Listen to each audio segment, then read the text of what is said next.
Olá, como vão?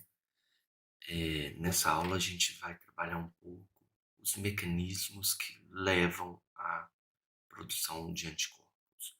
Então essa pergunta, ela se caracteriza pelo nosso objetivo principal e a gente deve responder até o final dessa aula, tá bom? Como que se inicia a produção de anticorpos, ok? Então, para a gente entender um pouco esse processo de produção de anticorpos em nosso organismo, a gente vai ter que entender o processo de ativação das células B, que culmina em sua também proliferação e diferenciação em plasmócitos, os quais vão produzir os nossos anticorpos, ok? Então, só relembrando que a gente tem aqui, ó, a gente tem uma célula B madura em repouso, ou seja, uma célula virgem, uma célula de memória, tá? Lembra que essa célula ela tem receptores, imunoglobulinas, ok, de membrana, que atuam como receptores, que são capazes de reconhecer o antígeno, ok? Esse antígeno, quando ele é reconhecido, ele vai levar a uma ativação da célula B, tá? Então, o simples reconhecimento do antígeno pela célula B leva à sua ativação. Porém, esse sinal ele não é suficiente. Por que ele não é suficiente? Porque vai precisar de outros estímulos, principalmente estímulos que são desencadeados ou liberados pelas células T auxiliares efetoras, as células TH1 ou TH2 principalmente.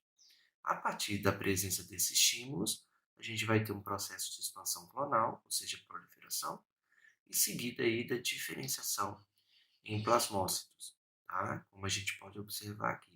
Plasmócitos que vão produzir inicialmente IgM, mas que poderão sofrer eventos que são denominados de mudança de isotipo ou mudança de classe. Então, ela passa de IgM, uma célula produtora de IgM, para uma célula produtora de IgG, por exemplo. Um outro evento que é chamado de maturação da afinidade, que a gente vai ver um pouco mais para frente, e a formação de células de memória. Okay? Bom, a primeira coisa que eu queria falar para vocês é que, além da classificação de antígenos próprios e não próprios, nós temos uma outra classificação dos antígenos que é baseada na dependência de células T para a produção de anticorpos contra estes antígenos. Tá? Inicialmente, aí, então, nesta classificação, a gente tem os antígenos timo independentes. São aqueles antígenos que são capazes de induzir uma resposta imune eficiente, ou seja, produção de anticorpos, sem que haja a ação ou auxílio das células TCD4 efetoras. Tá? É, portanto, uma ativação direta. O antígeno consegue se ligar diretamente aos receptores, as imunoglobulinas de membrana da célula B, virgem ou de memória, levando à sua ativação, e aí isso tem um custo, tá? Por não depender das células TCD4, esses antígenos aqui, que como por exemplo podem ser lipopolissacarídeos de bactérias gram-negativas, eles não induzem células de memória, tá? Então, um contato, uma resposta, porém não há formação de células de memória. Tá? Então, nessa figura a gente pode ver, olha, eu tenho a célula B com seus receptores, ok? De membranas, imunoglobulinas de membrana, e aqui o antígeno. Tá? Uma característica muito importante desses antígenos é que eles são compostos de várias subunidades idênticas. Então, você observa aqui, por exemplo, uma molécula grande, e a gente tem várias subunidades idênticas que são reconhecidas pelas imunoglobulinas de membrana. Tá? Uma ligação direta. Isso faz com que tenha um sinal forte, porque tem vários receptores sendo ativados, ok? E a célula B vai, então, passar por um processo de ativação, proliferação e diferenciação em plasmócitos, ok? Porém, somente em plasmócitos, não há formação de células de memória. Um outro quesito importante para a gente lembrar é que há produção somente de IgM, tá? Esses plasmócitos que são ativados, são produzidos, né, após contato com antígenos timo independentes, são plasmócitos que produzem somente IgM, beleza? A outra classificação ela é denominada antígeno timo dependente, ou seja, já depende da célula TCD4 efetora para a produção de anticorpos contra esses antígenos. Tá? Então, são antígenos que, para induzir uma resposta imune eficiente, uma resposta imune baseada na produção de anticorpos, necessita do auxílio das células T efetoras, TH1 e TH2. Tá? Então, a partir disso, a partir deste auxílio, é que os anticorpos são produzidos. E esses antígenos timo-dependentes, eles são caracterizados por antígenos proteicos. Tá? São proteínas dos micro-organismos, ou proteínas próprias. Tá? Então, a gente tem aí o envolvimento daquele processo de apresentação de antígeno. Tá? A célula apresentadora de antígeno fagocita o antígeno, processa e apresenta ao CD4. Tá? Esse CD4 vai ser ativado, vai proliferar e diferenciar em células T efetoras, que vão então auxiliar a célula B a se tornar um plasmócito e se tornar também uma célula de memória. Tá? Então, só relembrando aqui, né, a gente tem o processo de apresentação de antígeno, ok? E quem está apresentando antígeno nessa figura? Olha quem está apresentando a célula B. Lembra que a célula B é também uma célula apresentadora de antígeno. Por quê? Porque ela é capaz de reconhecer o antígeno, porque ela tem essa imunoglobulina de membrana. Quando ocorre o reconhecimento, o antígeno é endocitado, ele é processado e apresentado via MHC de classe 2 a quem? As células TCD4, ok? Bom, a outra classe é chamada de superantígeno e o nome já fala, se é super é porque ele exibe uma atividade diferencial, faz atividades além do normal, né? Como se fosse um super-homem. Um super-homem ele é muito melhor do que um homem comum, ok? Então, o que é um superantígeno? É uma molécula que ativa a célula T sem que haja processamento e apresentação do antígeno. São proteínas, principalmente proteínas, tá? Então, a gente viu no caso anterior dos antígenos timo dependentes, é necessário apresentar o antígeno. Aqui não. São proteínas principalmente de micro-organismos que são capazes de ligar simultaneamente ao TCR e ao MHC de classe 2 sem processamento, tá? Não ocorreu processamento. E esta ligação simultânea faz com que ative e induza a proliferação e a diferenciação das células T. Então aqui, ó, do lado esquerdo da tela, a gente tem um antígeno comum. Lembra que ele é processado, apresentado via MHC de classe 2 ou TCR. Ocorreu o reconhecimento, ocorreu a formação da sinapse imunológica. Ótimo. A célula TCD4 ativa, prolifera e diferencia. Olha o superantígeno. Ele não é processado. Ele simplesmente se ligou ao TCR e ao MHC, induzindo a ativação do linfócito TCD4, com consequente proliferação e diferenciação. Ok? Bom, qual a consequência desse processo? Observa que aqui eu tenho uma resposta específica. Este linfócito é que tem um TCR que reconhece de forma específica o antígeno que está sendo apresentado. Então, se é um antígeno da bactéria A, o linfócito que reconhece o epítopo deste antígeno é que vai ser ativado. Aqui não. Aqui é uma ativação aleatória. Tá? Se é uma ativação aleatória, significa que eu vou ter este evento. Olha aqui. Tá? Então, compara quantas células eu estou ativando em um superantígeno e quantos clones de células T, CD4, eu estou ativando pela via normal, pela via clássica. Então, aqui é um clone respondendo a um epítopo. Aqui é um superantígeno respondendo, ativando vários clones de células T. Você observa que eles são diferentes. Pode ser o clone para a bactéria A, pode ser o clone para a bactéria B, C, D, o antígeno A, o antígeno B, o antígeno próprio A, o antígeno próprio B, assim por diante. Isso faz com que eu tenha uma ativação policlonal inespecífica. Então, policlonal é porque são vários antígenos, e inespecífica porque eu estou ativando vários Isso faz com que eu tenha uma ativação policlonal inespecífica. Policlonal é porque eu tenho ativação de vários clones de linfócitos. E inespecífica é porque esses clones de linfócitos reconhecem vários epítopos que estão relacionados a diversos antígenos diferentes. Okay? Isso pode resultar em um processo inflamatório sistêmico que se manifesta aí de várias formas, podendo inclusive atacar o nosso próprio organismo, ok? Então aí a gente tem algumas figuras mostrando aí as reações que são desencadeadas por superantígeno. Bom, então a gente vai focar especificamente na resposta humoral a antígenos proteicos, tá? Então, conforme eu falei para vocês, a produção de anticorpos pela célula B depende das células TCD4, tá? Quando há essa interação, as células B ativam, se diferenciam em plasmócitos e se diferenciam em células de memória também. E no momento em que está ocorrendo esse processo de diferenciação, ocorrem outros eventos que são importantes, que são denominados troca de classe e maturação de afinidade, que a gente vai entender também ao decorrer desta aula, ok? Então vamos lá, primeira etapa.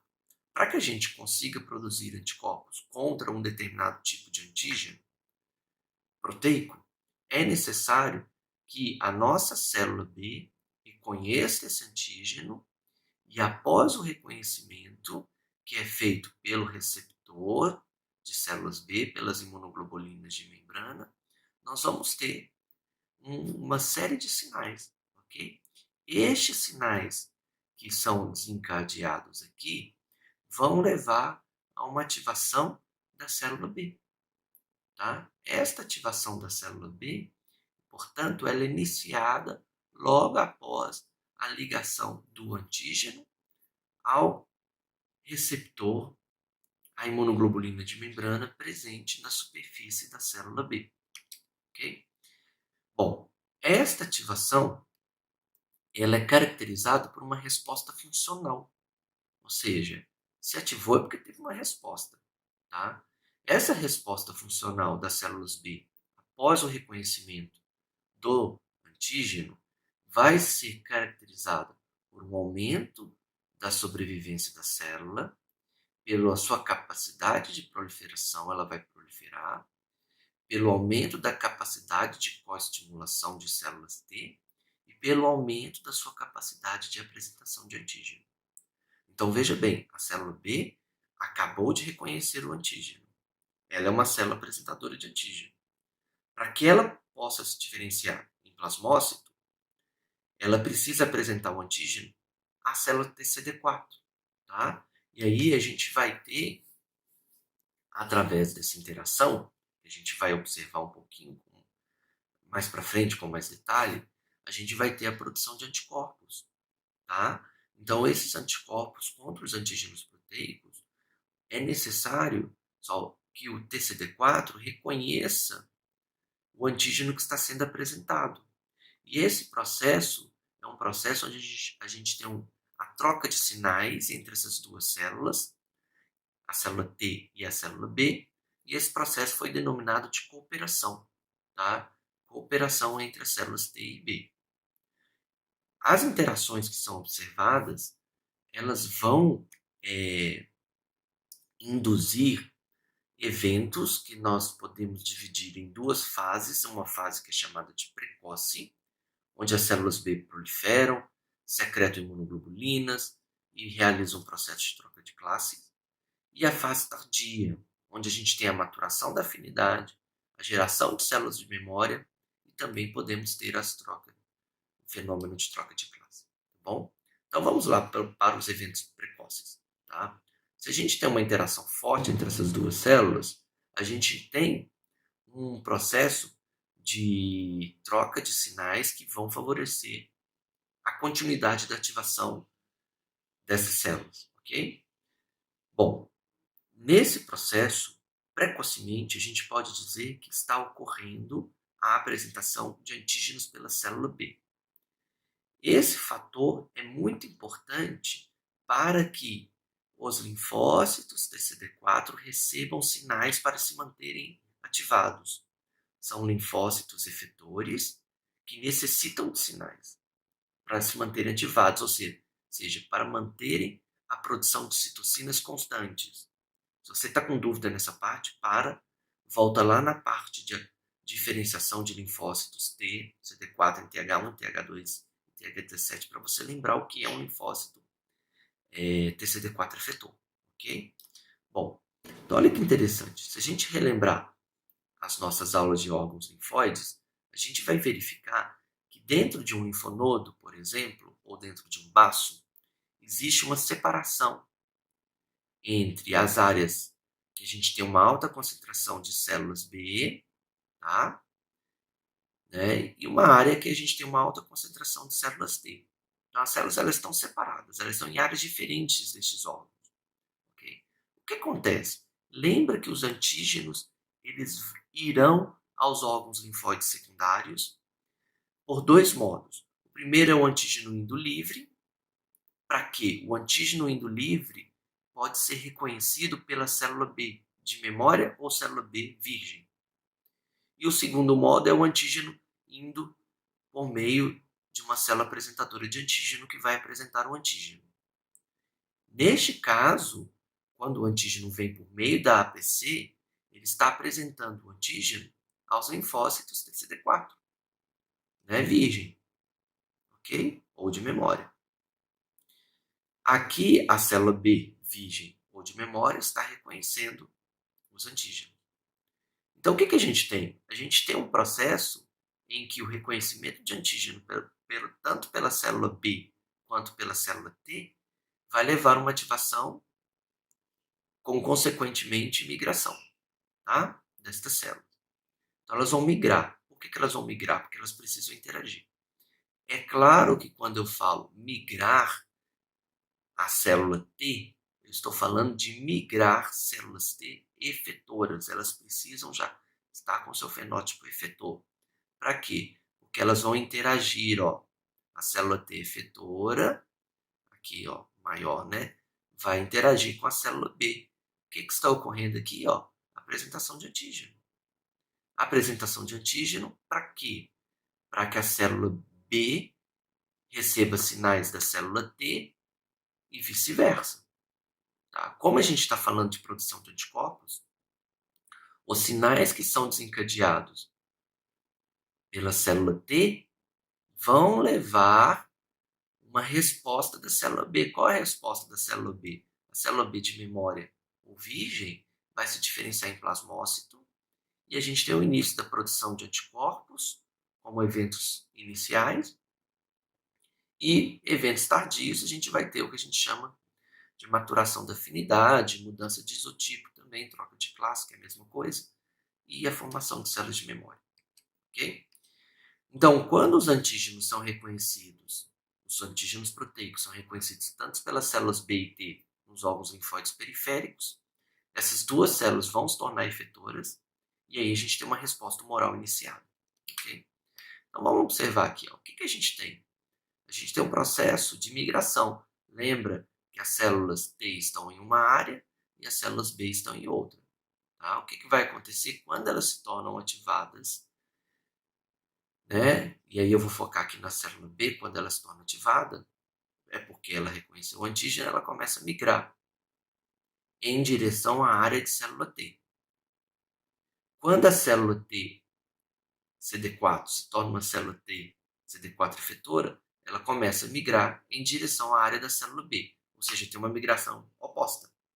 Uma migração oposta para que, em um determinado momento, as duas células se encontrem e iniciem o processo de cooperação, cujo início aí é a apresentação do antígeno via MHC de classe 2, antígeno o qual foi endocitado. Lembra que célula B endocita antígenos. Macrófagos e células dendríticas fagocitam. São processos diferentes, mas que neste caso vão culminar no mesmo fim, que é a apresentação de antígeno. Tá? Então, a apresentação de antígenos é um evento essencial, Porque quando esse antígeno ele é reconhecido, processado e apresentado via MHC de classe 2, a interação entre a célula B virgem ou memória vai acontecer com as células T CD4 efetoras. Tá? Olha aqui, lembra por que eu sei que essa é uma célula CD4 efetora? Porque ela tem o ligante de CD40, esse é um marcador de ativação de célula efetora, né? Então a gente tem aqui essa ligação. Esta ligação ela é muito importante porque, além da apresentação de antígeno, a gente vai ter as moléculas coestimulatórias, como eu falei para vocês. Entre essas moléculas, aquela que é importante, e eu mostrei anteriormente, vou voltar, que é o CD40L. Tá? Então, além do sinal específico, que é o sinal que se refere ao processo de apresentação de antígeno, a gente tem aí o sinal coestimulatório. Tá?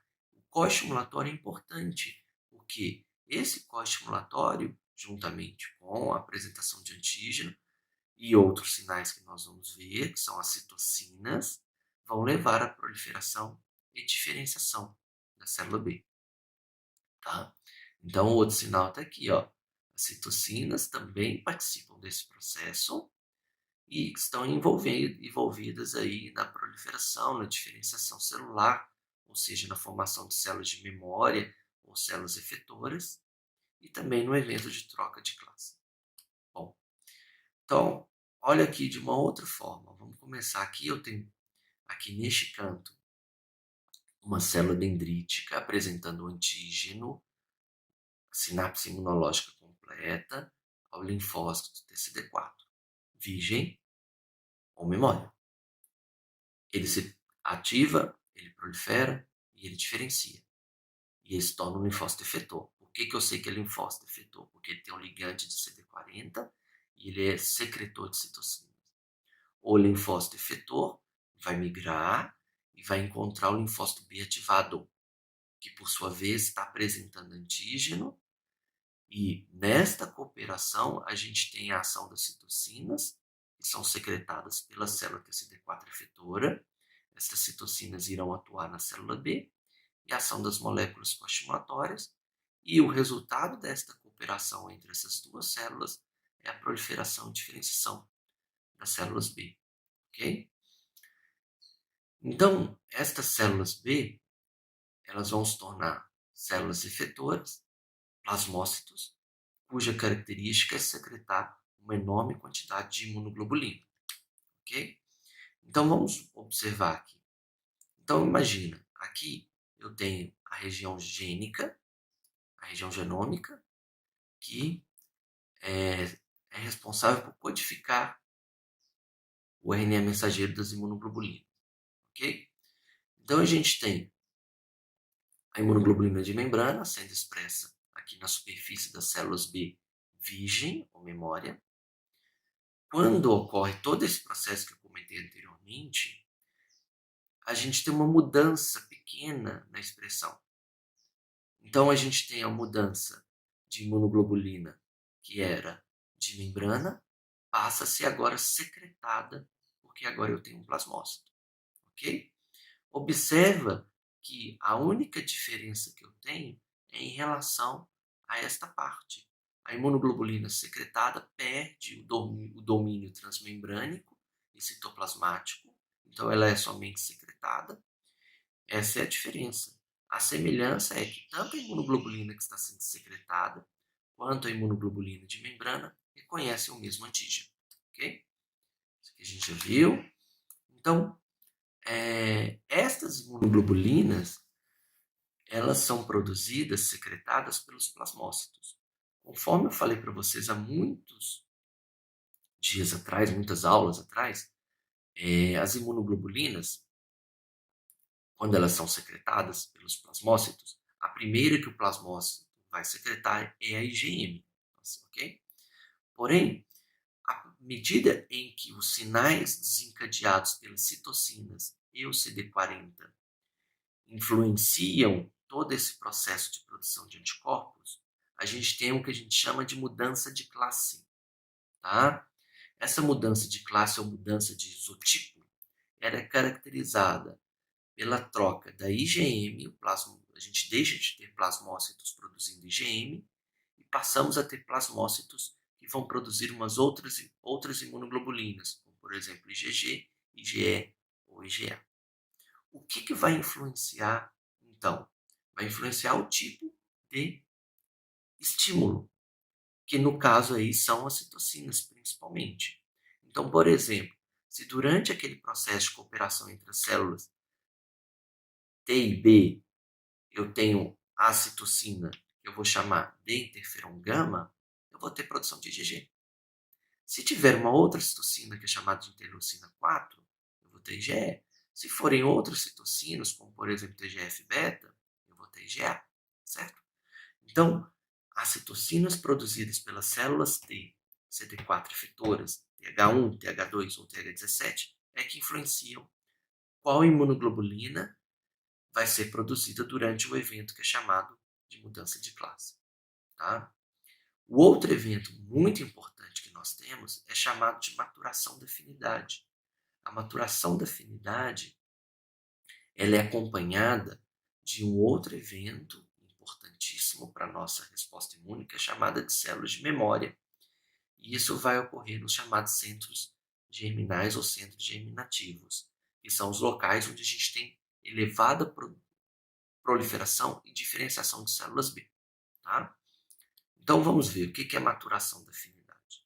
Quando eu falo maturar a afinidade de uma imunoglobulina, eu estou falando em aumentar a sua afinidade. Tá? Então, à medida que eu vou entrando em contato com o mesmo antígeno, as imunoglobulinas que são produzidas vão ser melhores, vão ter uma melhora da sua afinidade. Tá?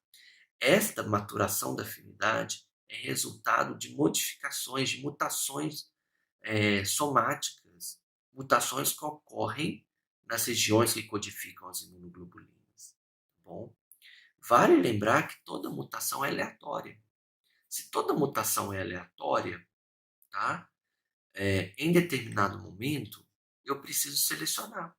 Porque um evento aleatório pode produzir tanto coisas boas quanto coisas ruins. Então, após a existência dos eventos de mutações somáticas, essas mutações induzem alterações nas imunoglobulinas que podem melhorar ou piorar a sua afinidade. E eu não quero uma imunoglobulina que tenha pior atividade, então por isso que eu tenho que selecionar. Isso é chamado de seleção positiva. Então a seleção positiva, que a gente vai ver daqui a pouquinho, ela é importantíssima para que a gente mantenha em nosso organismo a produção de imunoglobulinas com alta afinidade. Cada contato melhora a afinidade da imunoglobulina pelo antígeno. Tá? Então vamos observar esta figura aqui. Ó. Então eu tenho a cooperação das células T e B, certo? As células B começam a proliferar e começam a diferenciar, certo? Bom, o importante é que você entenda, este clone de linfócito B, ele proliferou, deu origem a várias células-filha. É neste momento em que as mutações ocorrem, tá? Essas mutações, elas vão ser principalmente presentes nas regiões que codificam a região variável da imunoglobulina. Então, cada linfócito que a gente tem aqui sofreu uma ou várias mutações na região variável das imunoglobulinas, ou seja, tanto na cadeia leve quanto na cadeia pesada, certo? E aí eu tenho várias possibilidades. Eu tenho linfócitos que têm receptores, imunoglobulinas de membrana, que reconhecem os antígenos melhor, pior ou que às vezes nem reconhecem mais, tá? Que as mutações modificam as regiões variáveis, as regiões que se ligam ao antígeno. Para fazer essa seleção, entra no momento a ação de uma célula muito importante, que é chamada de célula dendrítica folicular. Esta célula dendrítica folicular, ela tem os antígenos livres ligados à sua superfície. Como esses antígenos estão ligados à sua superfície, esta célula dendrítica folicular interage com as células B, tá? E a célula B pode ou não reconhecer esses antígenos. Se ocorrer o reconhecimento, significa que a imunoglobulina ela tem capacidade de reconhecer o antígeno. Então, este linfócito, ele é importante para mim. Então, ele pode continuar o processo de diferenciação, se tornar uma célula de memória ou um plasmócito. Agora, olha esta célula aqui e olha esta outra célula aqui. Elas têm imunoglobulina de membrana, porém, não foram capazes, essas imunoglobulinas, de reconhecer os antígenos. Então, se elas não são capazes, não precisam dessa célula. Tá? Então, essas células elas não terminam o processo de diferenciação, elas entram em apoptose. Com base nesse raciocínio, você pode entender o seguinte: a interação com o antígeno que está sendo aí apresentado pela célula dendrítica folicular é que induz os sinais necessários para continuar a diferenciação. Se não tiver estes sinais, as células B em processo de proliferação e diferenciação entram em apoptose. Então aqui a gente pode observar que eu fiz uma seleção positiva, porque esta célula me interessa, porque ela tem capacidade de se ligar ao antígeno, à imunoglobulina desta célula, e provavelmente é uma capacidade melhorada. A gente teve um aumento da afinidade. Okay? Então olha essa figura que mostra para a gente as regiões que se ligam aos antígenos. Então aqui eu tenho a região variável da cadeia pesada, a região variável da cadeia leve, e esses pontinhos, essas barrinhas pretas são as mutações. Então olha só, após os 7 dias do seu contato, a gente começa a observar algumas mutações. Mutações que se acumulam nas regiões variáveis, principalmente nas regiões que entram em contato com o antígeno, as regiões hipervariáveis. Tá? 14 dias eu tenho um pouco mais de mutação. Beleza. Um próximo contato, mais mutação. Um terceiro contato, mais mutação. Então, nesse momento que eu tenho, à medida que os contatos vão aumentando e as mutações vão acumulando, a minha afinidade pelo antígeno vai aumentando. Tá bom? Então, pessoal, as células dendríticas que estão nos centros germinativos, nos órgãos linfóides periféricos ou secundários, é que vão apresentar os antígenos às células B. Aquelas células B que reconhecem esses antígenos, né, continuam o seu processo de diferenciação e, então, são selecionadas.